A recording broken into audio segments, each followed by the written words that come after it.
What's up, team? Welcome back to my channel. I know I haven't uploaded anything in quite some time, but I've just been super busy working on a freaking awesome project in the background. So I know for quite a few years now, I've always had a dream freaking fishing rig in mind. And a few months ago, I teamed up with the awesome guys from Tino Marine. Nick, you absolute legend. He's actually helped this dream take off and become a reality. So I thought, what better way to take you guys on this journey than actually document everything and show you guys what we've been up to. So guys, please stay tuned. Please like, please comment, please subscribe. Please share it with your family, your friends, your cousins, your grandmas, your freaking dogs. I don't care. You know, just come along for this journey. This is part 1 of part 3. Let's go. What's up, team? It's Adrian from JusFishing Adventures, and I think it's time we break the news. You guys would have seen on my Instagram. I've been working on something alongside the awesome people at Tino Marine. So we're here today, and we're going to have a chat to Nick, who is the owner of Tino Marine and FlyFin boats. So let's go inside and let's see what Nick's up to. So I think the man himself's up here. Let's just go have a look, eh?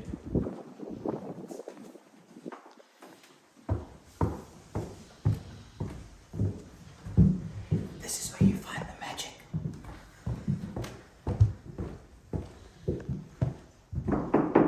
Hello. Oh, here he is, the man himself. Guys, this is the master behind FlyFin. Here he is, Nick. How's it going, mate? Good, man. Yourself? Good. So we thought we'd just come give you a bit of a surprise. Nick is working on my boat at the moment, so guys, let's have a look. Come in. So explain to us, Nick, this Alright. looks like quite artistic to me. Yeah. So it won't be this colour. Yeah. Oh, I was looking forward to the fluoro pink, mate. Yeah, that's pretty cool, right? So we just put these colours in because it differentiates the parts and the different material thicknesses and pieces like that. But essentially what you're looking at here is a 3D working engineering model for our 1700 FlyFin side console.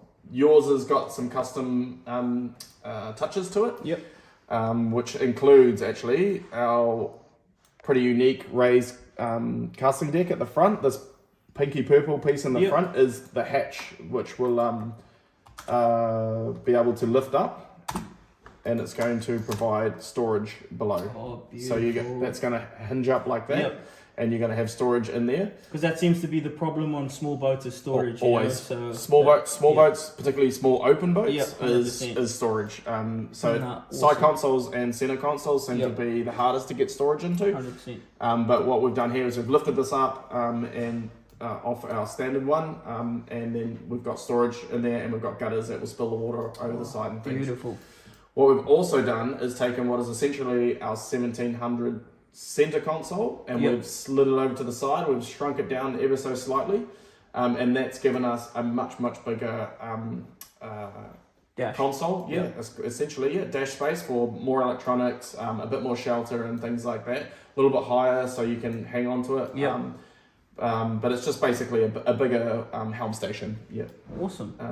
No, man. So and then the rest of it we've got here. We've got you can see here that we some of our typical FlyFin stuff is we've got like the hull coming all the way through to the back, and the motor's like essentially right on the back of the boat. So there's no swim platform. There's none of the stuff just hanging out the back. It's just a true hull all the way to the back, which gives us a really good buoyancy and great waterline length, which is only an advantage. You can never have too much waterline length. 100%. Yeah. No, that's awesome. That's awesome. So, so basically, that's this might be a better view. So that's you can see it here. It might be a bit better to see the bits and pieces that we've got going on here. You can see here. This is where our router will go through and cut in our rod holders, our cup holders, and bits and pieces like that. The engine, crush tubes, bungs. All that's done via the computer, and then it's also done by the CNC router, so that we know that these are always going to be in the exact same place every time, and it means that the whole production process is much more streamlined and efficient. No, that's awesome, man. So yeah, so you guys got a bit of a sneak preview of what the boat will look like. Obviously, there's still a ton of different things to come, but I think we'll go down and see to the factory now and have a look around. Let's hand it over to Nick. Nick, just tell us a bit about yourself, what goes on here, and a bit of your background. All right. Well, I've been designing and building boats for almost 22 years now. So in 2014, I decided that I would start my own company, which is Tino Marine. And we started off predominantly building super yacht tenders and boats with soft sides on them, pontoons, and we developed our own pontoon system. And then initially we were actually building fiberglass boats originally, and then we found a need for a combination of fiberglass boats and aluminium hulls. And then we also branched into an area which was our FlyFin boats, where we found that just for local customers, people like yourself, just we didn't really have a product that fit exactly into that. You know, we had good super yacht tenders and boats were sitting overseas, but we didn't have someone for local products. So we decided to start a project which was originally called Friends and Family, and that was the first one was designed for my cousin actually. Awesome. And that's where the two F's came from. And then originally we decided that we weren't going to put a huge amount of effort into the branding and stuff. And then sort of one went out, and then another one, and then another one, and then just the momentum gathered, and then we thought, oh well, actually we better make the logo look good. So and then that's essentially what it came from. So the FlyFin is literally designed for Kiwi families, Kiwi fishermen, and it's doing really well. So yeah, we're pretty proud. So tell us about the range. Like, what's the sizes that we're talking for the FlyFin? So FlyFin we do from 4.5 meters up to soon be 7.5 meters, and that's where the FlyFin brand will top out around the 7.5 to 8 meters. And then we have our other brands that will pick up after that, like our Fenton Marine things that will go up through the bigger custom boats. But that covers like the core of the FlyFin customer. So like I said, the families, your 6 meters for your families for skiing and fishing duties, family duties, or someone like yourself who's a dedicated fishing enthusiast, and we've got like the specialist machines for that as well. So, awesome. No, that's all good. So what I think we'll do now is we'll go across to the other side of the workshop, because this is only one side, believe it or not. We'll go over to the other side and we'll have a chat about what's going into my boat. So this is the 1900. 1900. So not quite my one, but pretty close. Nick, tell us about the FlyFin boats and the configurations that's available. Okay, well this one's slightly different to your one, but the DNA that is through the FlyFin range sort of starts at the bottom and goes all the way through the range. So a lot of the design features that are in this one are applicable to yours as well. So the main core focus when we're building a FlyFin is strength and durability, and performance is like number one, right? So stability at rest and ability to cut through the water is like high. It's the ultimate. So what we do with that is we build them really strong. It's as simple as that. On this boat we've got 6 mil bottom, 5 mil bottom. On your one we've got a 4 mil. Just about everywhere through the whole boat. The only part of yours that's 3 mil will be the console. The rest of it is built really strong. So all plate 5083 on the bottom. And then welded sealed compartments. Everything is fully welded, and then no gluing on the floors or anything like that. Awesome.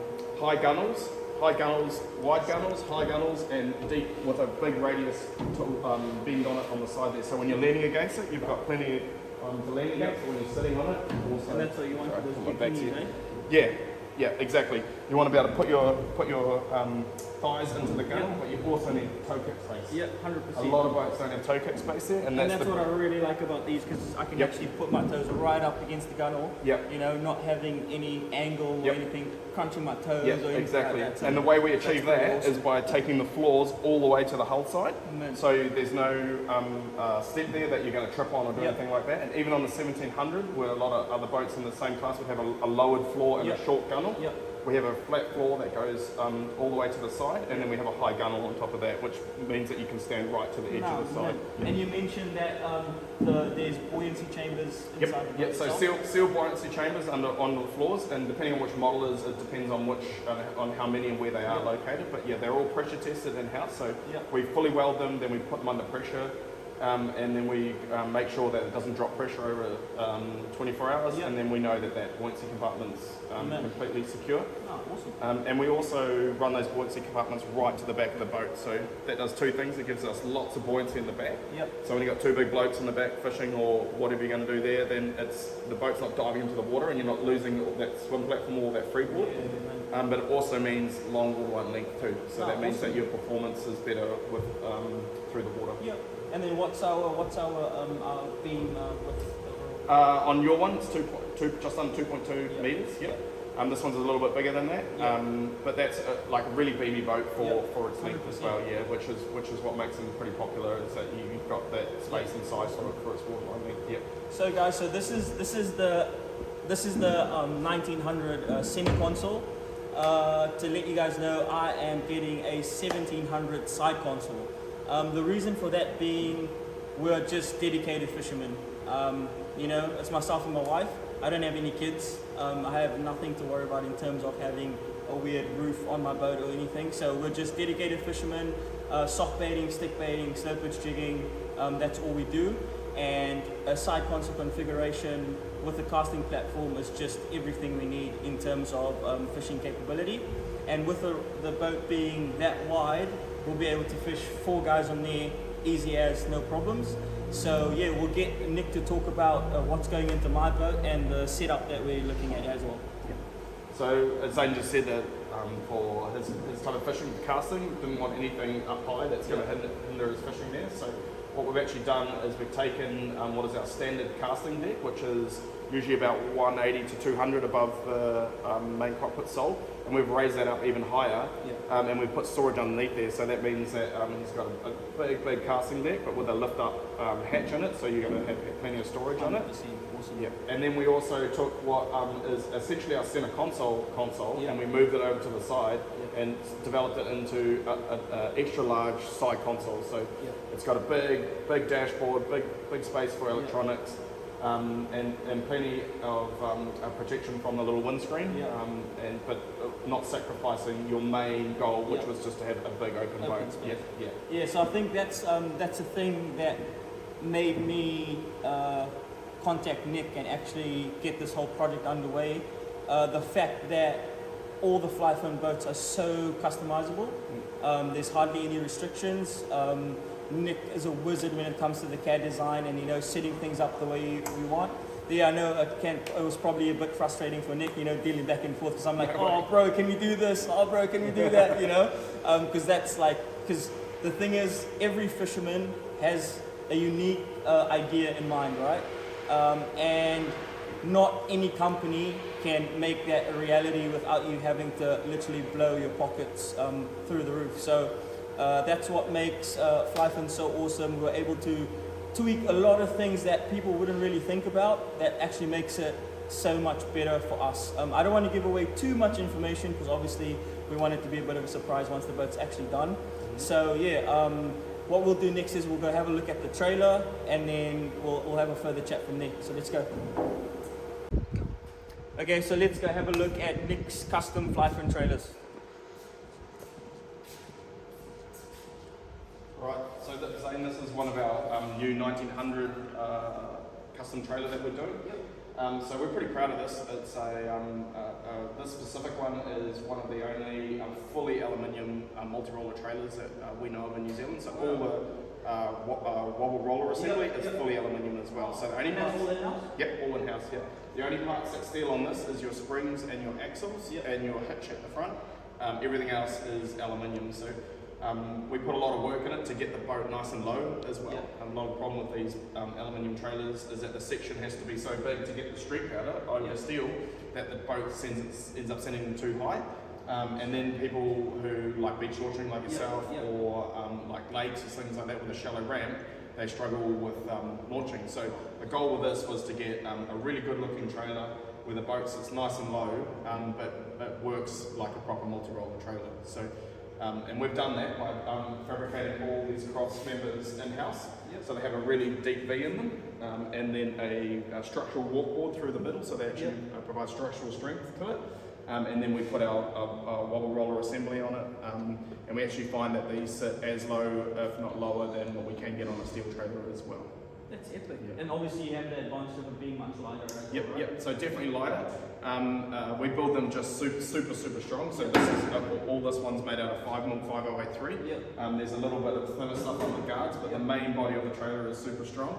But the best thing about it is that the corrosion aspect of it. Yeah. So you can put this in the ocean. All the channels are open, so rinsing it out. There's nowhere when you're rinsing it out. There's nowhere for salt water to sit. Yep. So you can get in all these areas and keep all the water off it. And then you're the only. Gives you that longevity. Yeah, absolutely. Yeah, it gives you longevity, and it looks good too. We put a lot of effort into making the hitches, the winch post assembly, and this connection here really structural at the same time as looking good. Because we find that since we have detailed designs of all the boats in the computer, it's really easy for us to make a trailer that fits like a glove. 100%. Yep. So it's not like, like 10 trailers just made for... No. This is specifically designed for that model. So, and we have trailers for all our different size boats now. So, because it's all done in the computer, we know exactly where this is going to go. There's no adjustments. There's no bolts come undone. It's all welded and set to go. Yep. No, that's awesome. Yeah. No, thanks for that. Okay, so we're in a different part of the factory now. We're going to get Nick to talk about how the boats are cut and what goes into that whole process. Like, I wouldn't even bother trying to explain because that's above my pay grade. So, Nick, go for it, mate. Let us know what's going on. So, we find to get like a really top quality product, you need to have as much control of the process as humanly possible. 100%. It cuts down on your variables, and you're not relying on outside contractors. So, we decided that we would do all our in-house cutting, we do all our in-house design, and we do folding, we cut our own decking, and so this machine is like the step one of the process. Yep. So we take our sheets of aluminium, which generally are over 6 meters long by 1830 wide, and then all the pieces for the boat is nested into that machine. And it will do everything from marking all the construction details on it, from measurements to angles to fit up details, right down to doing any logos. It drills in the steering, it does the bungs, it does anything that we can get it to do in terms of an automated process, which means that every time we build another one, it's exactly the same as the one prior.